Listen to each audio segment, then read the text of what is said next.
Habib didaur ulang itu. Dijadikan barang antik.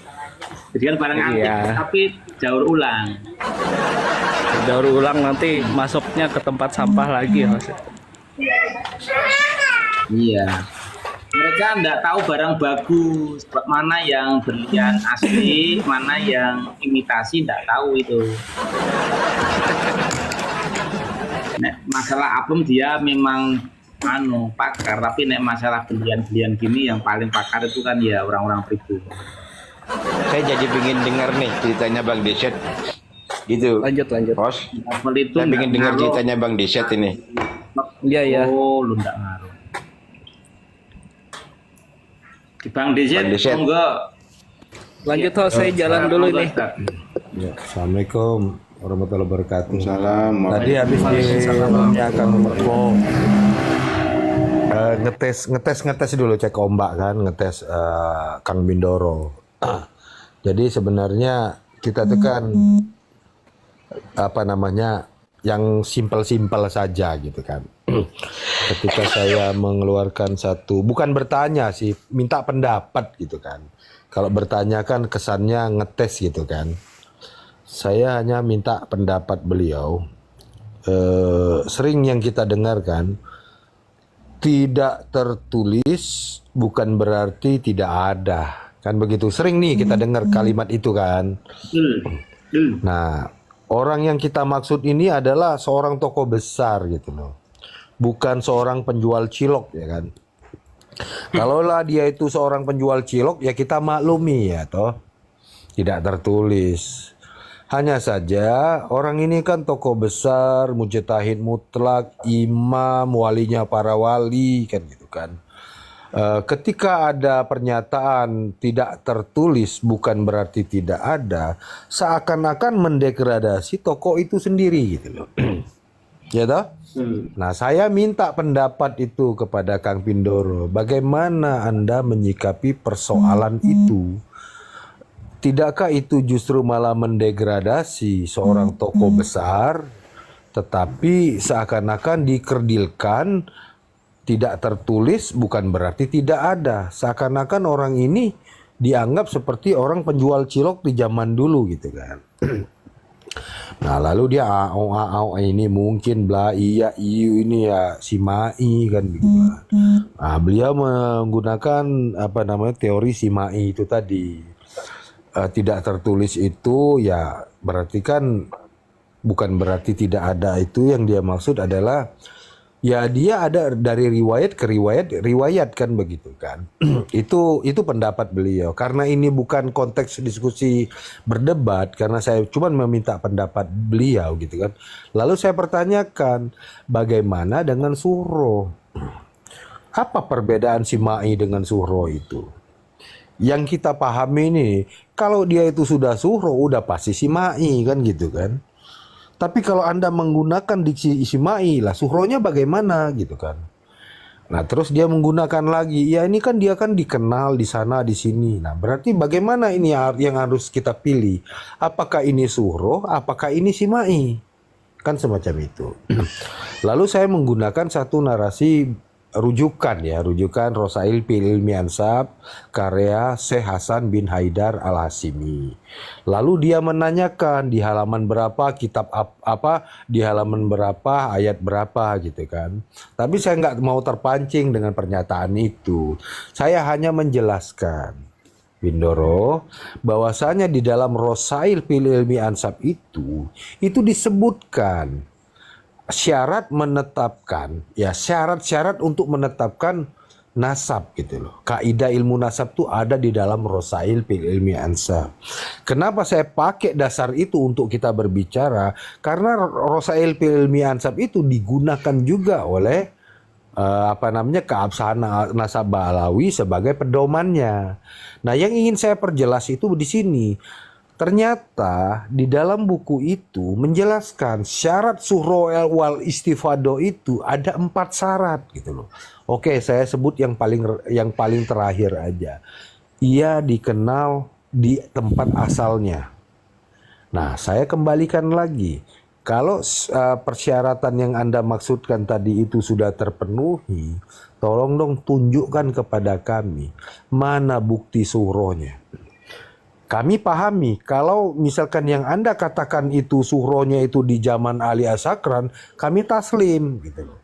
Berarti kan suhrohnya itu di zaman Ali As-Sakran taslimnya, tapi tidak di zaman Ubaidillah kan gitu loh. Ya pada akhirnya ya sudahlah, karena kita ini kan di sini gini kan. Kita ini kan secara ilmiah sajalah mendiskusikan. Nah, kebetulan di situ ada Kang Satria. Kang Satria itu adalah seorang ahli hukum ya, dia pengacara. Saya mintalah penjelasan kepada beliau bahwasannya kalau yang namanya berdebat itu, saya jelaskan ada pengacara, ada penuntut umum menggunakan buku kitab yang sama. Nah, mereka itu berdebat, ya kan, merasa saling benar. Nah, karena ada hakim di situ yang menengahi, maka hakimlah yang memutuskan. Nah, karena kita diskusi ini tidak ada hakimnya, jadi untuk apa kita berdebat? Hanya kita menggunakan narasi kita, logika kita, sekiranya yang mana yang bisa diterima oleh audiens seperti itu. Nah, karena menurut saya ya udahlah, saya juga kan tidak mau terlalu menyudutkan. Poinnya itu kan di situ gitu loh, Kang. Ketika dia tidak bisa menjelaskan, ya sudah, kan semacam itu. Ya, dia menjelaskan kepada kitab Abnaul Imam, dan saya tidak mau berdebat tentang kitab yang berjudul Abnaul Imam itu, karena ada 4 pentahkik di situ gitu loh. Perlu diuji dulu kitab itu. Nah, ketika ia membawa kitab itu, tolong dong diuji dulu gitu. Diberitahu kepada kita bahwasannya ada ahli nasab yang muktabar saat ini yang mengakui bahwasannya Abnaul Imam itu bisa dipakai sebagai rujukan. Nah, kalau misalkan itu tidak ada, ya jangan dipakai kitab itu, karena kitab itu sudah dijelaskan Yusuf Jamalulail, orang yang terakhir mentahkik kitab itu, dia mengatakan dalam bukunya itu juga bermasalah kitab itu gitu loh. Tidak bisa dijadikan rujukan. Siapa Yusuf Jamalulail itu? Ya salah satu klan Ba'alawi. Itu aja. Makasih. Wih, mantap. Ya, betul.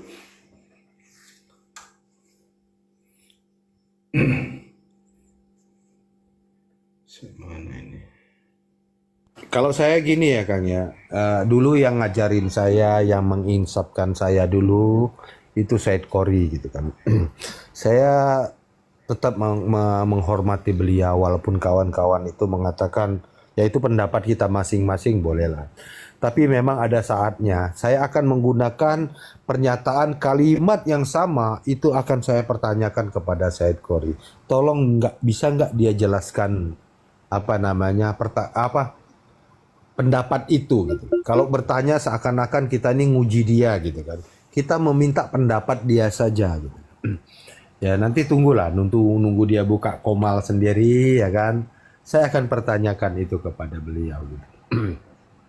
Seperti itu kan. Kita kan di komal ini juga kita bolehlah saat ini bersama-sama, mungkin di kemudian hari itu berbeda pendapat, ya itu masing-masing. Tetapi dengan perbedaan pendapat itu bukan berarti kita harus mengikuti pendapatnya dia gitu. Karena sampai dengan hari ini hujah yang dikeluarkan oleh Kiai Imad itu belum ada orang yang bisa membantahnya. Itu menurut pendapat saya yang saya cari berdasarkan literasi yang saya ketahui. Bukan kata Kang Skincare, bukan kata Kang Kebo, bukan kata Kang sering diblokir, tapi menurut keyakinan saya. Seperti itu kawan-kawan. Assalamualaikum warahmatullahi wabarakatuh. Waalaikumsalam. Waalaikumsalam. Jadi begini Bang Dizet, itu bahwa kalau si Tengku Qori itu jadi yang kemarin terkait dengan Abnaul Imam ya, itu ada menurut dia itu palsu, menurut apa itu yang dipakai Tengku Qori, tapi kata Kiai Imad katanya palsu. Itu aja yang dia kuatkan. Jadi seakan-akan Kiai Imad itu tidak membaca semua gitu loh. Nah itu kan versi dia. Saya menambahkan sedikit, Om Pudot, pada Kang Om Deser, bahwa di kitab Abnaul Imam halaman 169, perkataan Abdullah dalam Musajar itu masih titik-titik. Titik-titik artinya ditoen. Tahu. Mungkin gini, kalau untuk pertanyaan seperti itu, Said Qori akan bisa mencerna itu lalu menjabarkan gitu kan. Saya juga tidak tertarik. Sebenarnya poin pentingnya itu ada di halaman 17 gitu kan. Sebagaimana yang saya kutip dari bukunya Kiai Imad itu, Ibnu Toba itu wafatnya itu kan di tahun 1999 Hijriah gitu ya kan. Apa dua? Nah, sementara dalam sampul buku itu kan menjelaskan bahwasanya Abu Muammar ya, pengarang buku itu kan menjelaskan bahwasanya kitab itu dikarang di abad 478 kan gitu kan. Nah, kalau saya sih saya tidak mengarah kepada poin itu saudara sekalian. Justru setelah kita pertanyakan ketika surahnya itu memang tidak terbukti ya kan dengan kitab-kitab yang lain, justru dia mengembalikan kepada Abnaul Imam itu, ya sudah kita kunci saja di Abnaul Imam itu. Bahwasanya referensi yang dipakai itu hanya Abnaul Imam. Dan kitab-kitab yang lain itu sudah tidak ada. Artinya ketika kita berdiskusi itu kepada pihak itu kan, kontra ya kan, kita cuma ingin memastikan selain Abnaul Imam ada nggak kitab yang lain yang Anda penuhi, yang Anda ketahui. Istilahnya tuh kalau sekarang itu nopum ya, menemukan bukti yang baru yang bisa dipakai. Tetapi kalau semuanya itu kembali kepada Abnaul Imam, ya sudah kita kunci saja di Abnaul Imam. Maka nantinya Abnaul Imam itu kita akan uji dengan kitab yang dikarang oleh Yusuf Jamalulail.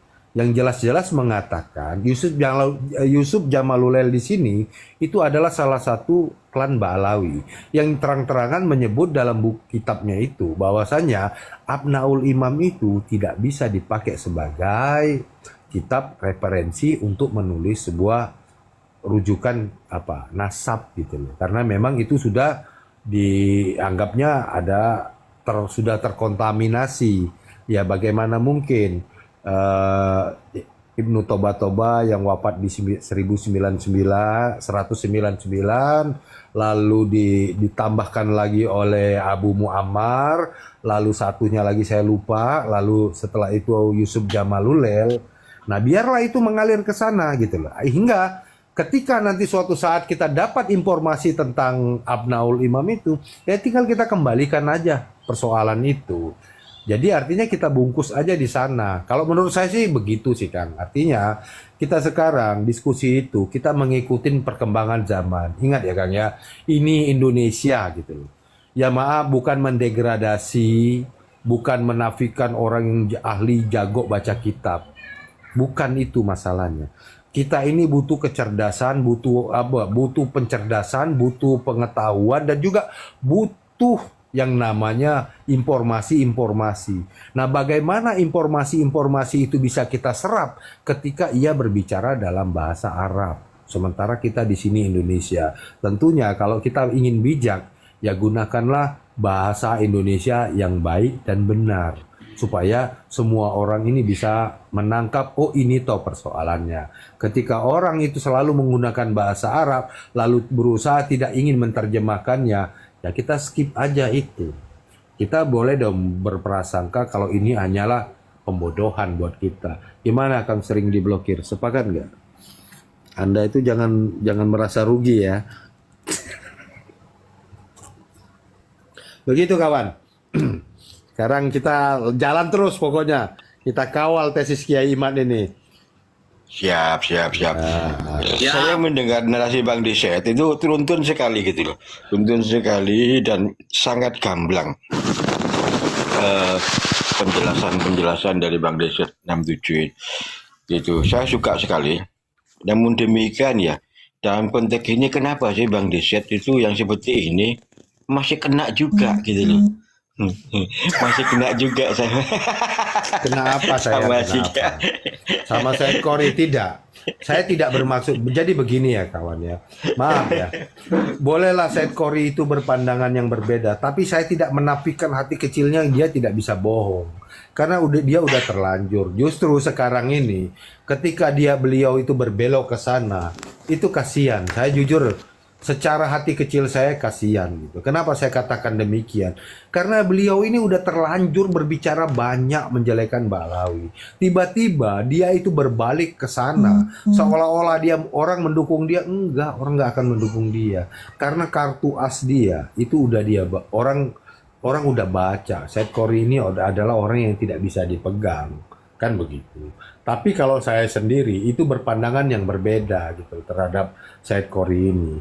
Namun kalaulah ini kita anggap sebuah perjuangan, kita bolehlah berbeda perjuangan pandangan gitu kan. Ya kalau saya tidak mau membuat satu diksi yang pada akhirnya Kang Skincare ini kok saya seperti itu, kok berbeda. Terus Kang Kebo juga mengatakan, oh kok tiba-tiba manuver, saya tidak mau seperti itu. Kenapa? Saya tidak ingin mengambil resiko gitu loh Kang. Dalam hal ini saya nothing tulus, saya hanya ingin meluruskan. Kenapa saya mengatakan demikian? Karena memang ini harus kita luruskan gitu loh.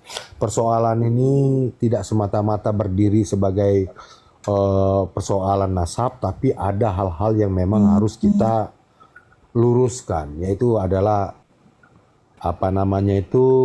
sejarah bangsa kita ini. Dan juga di sini saya sedikit mengimbau, memberitahu bahwasanya selain Jatman, ya Jatman itu kita tahu kan, Jamiah Ahli Toriko Al Mutabaroh Al Nadiyin, ya Nadiah kan begitu kan. Ternyata sekarang sudah ada dua, satu Jatman, satu Parman. Parman itu perkumpulan ahli toriko al-mubarok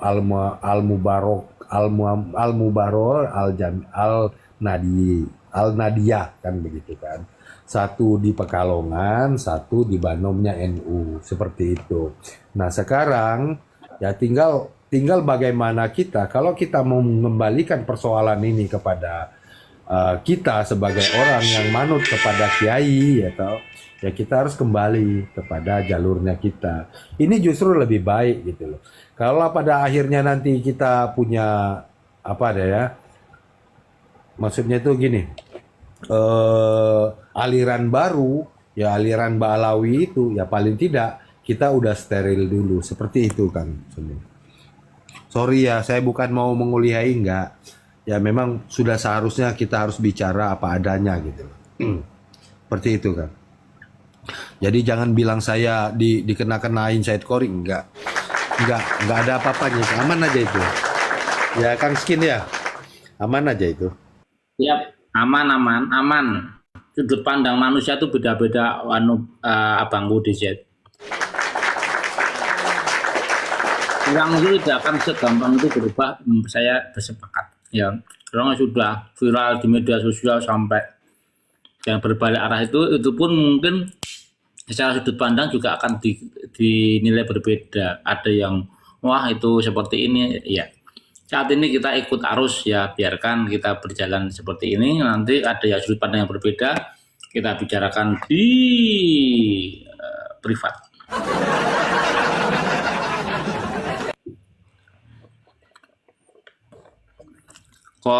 Koli sekarang namanya.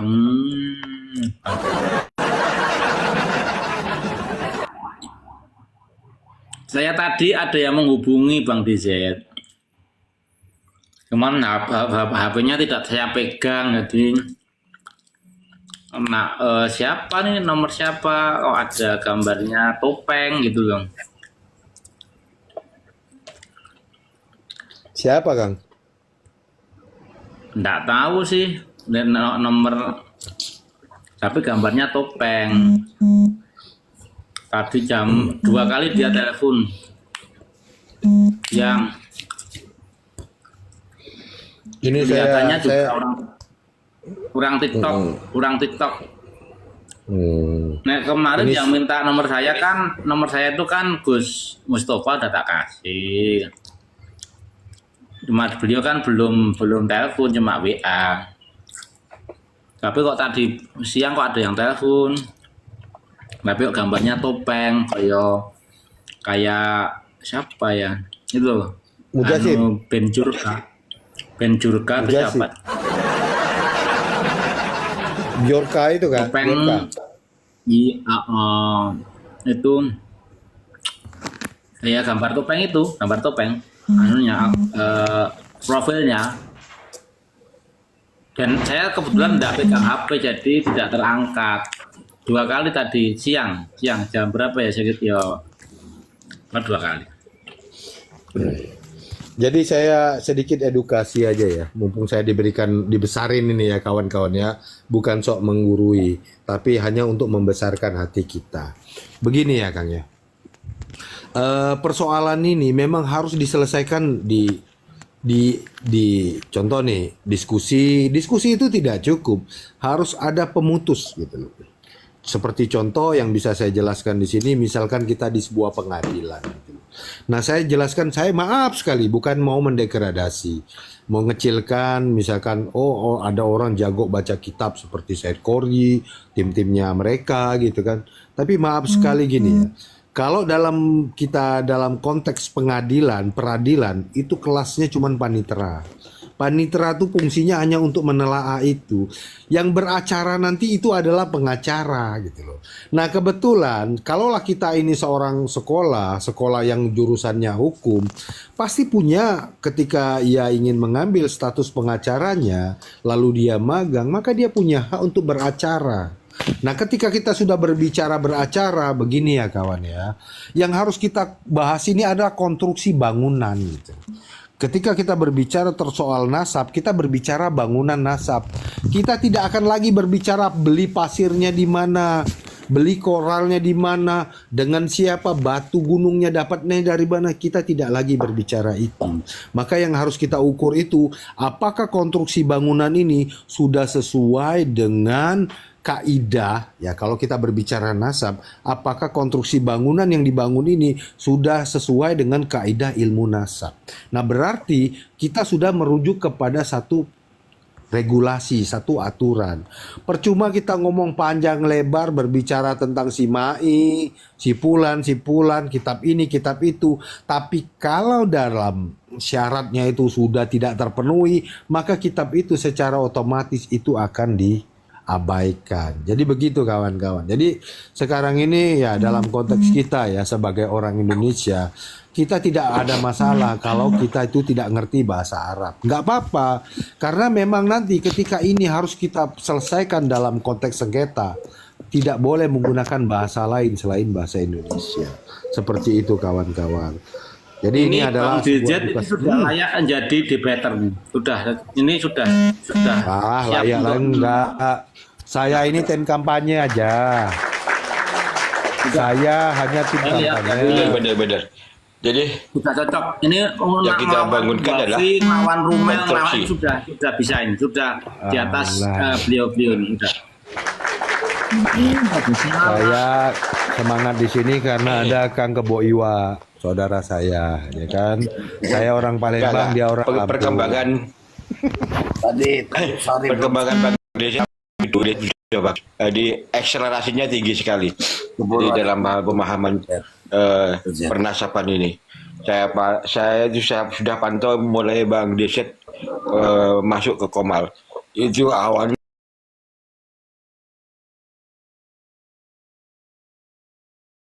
naik ke masalah konstruksi pernasaban gitu ya. Tapi sekarang sudah sangat